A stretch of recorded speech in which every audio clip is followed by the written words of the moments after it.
वसई तालुक्यातील धर्मापुरी फाटा ते मांडवा जाणा रस्त्याची अत्यंत दुर्दैवी अवस्था होऊन गेलेली आपण पाहू शकतो. या रस्त्याचा हाच रस्ता जो आहे, ज्या रस्त्यावरून अनेक विद्यार्थी शाळेमध्ये जात असतात, अनेक जे शेतकरी आपल्या शेतामध्ये जात असतात. मात्र रस्त्याची पाहिली तर 2 दिवसापूर्वी या ठिकाणी पाऊस झाला होता आणि या पावसाने पाहिले तर 2 दिवस उलटून गेले तरी अत्यंत दयनीय रस्ता होऊन गेलेले आहे. संपूर्ण रस्ता हा चिखलमय झालेला आहे आणि त्यामुळे या ठिकाणी अनेक अपघात देखील घडले इथं आणि त्यामुळे पाहिलं तर अत्यंत रस्ता दयनीय. माझ्यासोबत आता काही गाव तर काय सांगाल, किती दिवसापासून रस्त्याची अशी अवस्था आहे? भरपूर दिवस झाले मला 5 वर्षापासून हे असं झालं आहे.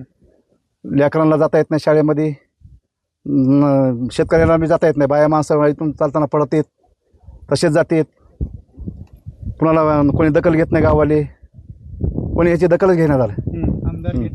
आमदार बी घेईना, खासदार घेईना. तुम्ही त्यांच्याशी भेटलात का, की निवेदन त्यांना दिलं होतं का? काही निवेदन दिलेत म्हणते सरपंच, निवेदन दिलेत म्हणते, तरी कोणी दखल घेत नाही तिथं. हो, अपघात काय झाले? कशा अपघात झाले नाहीत मग पडत येते माणसं. गाडीवरून गाडी सटकते, पाण्यामध्ये दगड दिसत नाही, दगडावर गाडी गेली की गाडी पडते खाली आणि गाडी माणसं पडते रस्त्यानं. या ठिकाणी पाहिजे काही विद्यार्थ्यांचे पालक देखील आपण त्याची संवाद. आता काय सांगाल, तुमचे जे मुलं आहेत ह्या शाळेमध्ये जातात, कशा पद्धतीने जातात ते? सर, पाहिलं तर मुलांना खूप अडचण होते शाळेत यायला.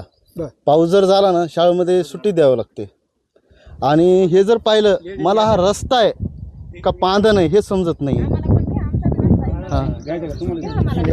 2 मिनिटं बोलत आपल्यासोबत संवाद.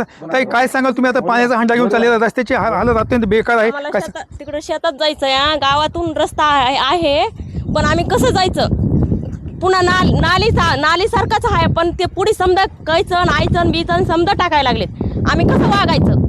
आमचं शेत पण आहे मिरवटच्या साईडला आहे, कसं आम्ही वागायचं? पांदेसारखाच रस्ता झालेला आहे. या ठिकाणी पाहिजे मोठ्या संख्येने विद्यार्थी पण शाळेत जातात. माझे बी मुलं आहेत नाही तर माझ्या मुलाला बोलून घ्यायचं असलं तरी तर माझ्या समोर सांगतात कसं चालायचं, आम्ही वागायचं कसं. आज 10 वर्षापासून माझं लग्न झालंय, तेव्हापासून रस्ता नाही या गावामधला. मग लोकप्रतिनिधीतले काय करतात? काय करतात त्यांना माहिती काय करतात काय नाही. सरपंच गावचे आहेत, समजे आहेत, फक्त मतदान द्यायला येतात का आमच्याकडं? महागाईला मतदान द्यायला येतात का? आम्ही प्रत्येक गोष्टीला गपचिपच बसतो. गावातले लोक बाय आहेत म्हणून. तुम्ही आता कुठे शेतात निघाला, मिरच्या तोडायला जायचंय, पण आम्ही कसं जायचं? आपण बाकी काय लोक आहेत आपले. बाबा, किती दिवसापासून रस्त्याची अशी हालत आहे? 15 वर्ष झाले. 15 वर्ष. काय सांगाल? सर, सुमारे 15 वर्ष झालं या रस्ताच नाही अजून बनवलेला. आता आपण पाहिलं महिलांचा रोष आपल्याला पाहायला मिळाले का? नाही, महिलाचं हे जे अगदी जे बोलतात का, त्या महिला अगदी बरोबर आहे. महिला जे बोलतात का त्या अगदी बरोबर बोलतात. त्याचे भाव नाही त्या मधल्या जे आहे ते खरं सांगितलं त्यांनी, किंवा रिअल क्लिअरिटी सांगितली महिलांनी. ते जे 15 वर्ष झालं जे बोलले ते खरंच बोललेत महिला.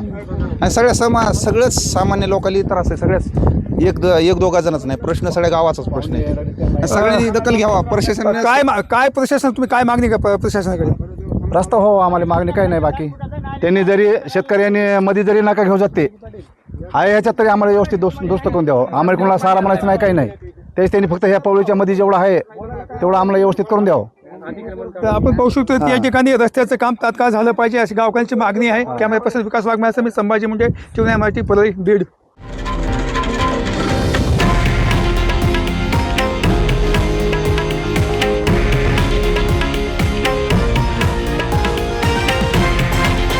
हे आहे देशातील नंबर 1 न्यूज नेटवर्क आणि आपण पाहत आहात TV9 मराठी, एकमेव.